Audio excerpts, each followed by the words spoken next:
दोस्तों नमस्कार।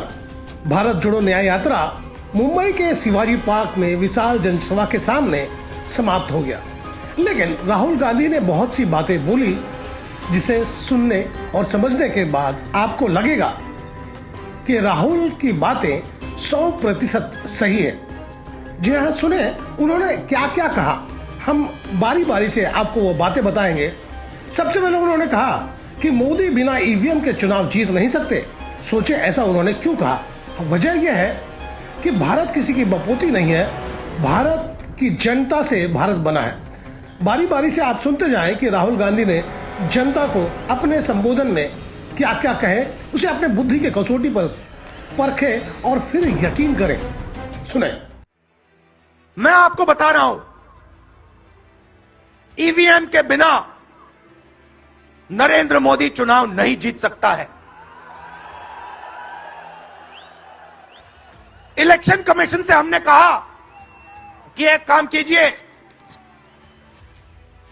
विपक्ष की पार्टी को ये मशीनें दिखा दीजिए, खोल के हमें दिखा दीजिए ये कैसे चलती हैं, हमारे एक्सपर्ट्स को दिखा दीजिए। इलेक्शन कमीशन नहीं दिखा। फिर हमने कहा देखिए, इसमें से कागज निकलता है, वोट मशीन में नहीं है, वोट कागज में है। ठीक है, आप मशीन चलाइए मगर कागज की भी गिनती कर दीजिए। इलेक्शन कमीशन कहता है नहीं, कागज की गिनती नहीं होगी। क्यों नहीं होगी? कैसे नहीं होगी? सिस्टम नहीं चाहता कि ईवीएम की गिनती हो जाए। क्यों? क्योंकि यह सिस्टम आपके धन को चोरी करने का सिस्टम है। वहीं अपनी सभा में उन्होंने साफ कहा कि यह इंडिया अलायंस क्यों नाम रखे हैं, क्योंकि इसमें हर प्रदेश के नागरिक की आवाज है। वहीं भाजपा पर तंज कसते हुए राहुल गांधी ने कहा कि वहां सिर्फ एक आदमी बोलता है। कहने का मतलब यह साफ है कि भारत की आवाज वहां सुनाई नहीं देती। आप ये मत सोचो कि मैं राहुल गांधी हूं, आप ये मत सोचो कि उद्धव ठाकरे हैं। ये नहीं है, ये हिंदुस्तान की आवाज है। आप देखिए, हर प्रदेश से यहां लोग बैठे हैं, हर व्यक्ति ने अपनी यहां बात रखी। स्टालिन जी ने अपनी बात रखी, सोरेन जी ने अपनी बात रखी। ये हिंदुस्तान बोल रहा है। नरेंद्र मोदी जी की मीटिंग देखिए, वहां सिर्फ एक व्यक्ति बोलता है।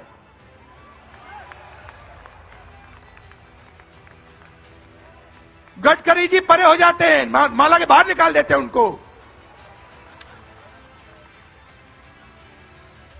इसलिए हमने इसको इंडिया गठबंधन नाम दिया है। ये हिंदुस्तान की रक्षा कर रहा है। ये सब लोग डरे नहीं हैं, ये सब लोग उसी सिस्टम का मुकाबला कर रहे हैं। वहीं नरेंद्र मोदी पर राहुल गांधी ने यह कह दिया कि वह सिर्फ मुखौटा है। उन्होंने मिसाल भी दिए कि जिस तरह फिल्मों के हीरो को रोल दिया जाता है, डायलॉग दिए जाते हैं, वो उसी बात को दोहराते हैं। दोस्तों, इसका मतलब साफ है। उन्होंने इशारों में यह बता दिए कि चौकीदार किसी के हाथ का कठपुतली है, रस्सी किसी और के हाथ है, यानी कि नचाने वाला कोई और है और उन्हीं के इशारों पर भारत में यह खेल चल रहा है। राहुल गांधी ने जिस तरह से चौकीदार की बखिया उधेड़ी, उसे सुनने और समझने के बाद आपको यकीन हो जाएगा कि हार्वर्ड यूनिवर्सिटी से पढ़ाई किए हुए राहुल गांधी को पप्पू साबित करने के लिए करोड़ों रुपए पानी की तरफ फूंक दिए गए, पर वह भारत की भूमि पर सूर्य की तरह चमकते रहे। सुने राहुल गांधी ने नरेंद्र मोदी पर क्या कहे। नरेंद्र मोदी भाइयों और बहनों सिर्फ मास्क है, मुखौटा है। जैसे ये बॉलीवुड के एक्टर हैं, उनको रोल दिया गया है कि भैया आज सुबह आपको ये करना है, कल आपको ये बोलना है, परसों आप ये करोगे, सुबह उठ के समुद्र के नीचे जाओ, चलो सी प्लेन में उड़ो। 56 इंच की छाती नहीं है, खोखला व्यक्ति है। वहीं राहुल गांधी ने इलेक्ट्रॉल बॉन्ड पर यह साफ कह दिए कि यह धंधा वसूली की तरह चल रहा था। अब यह बात पूरे भारत को मालूम पड़ चुकी है।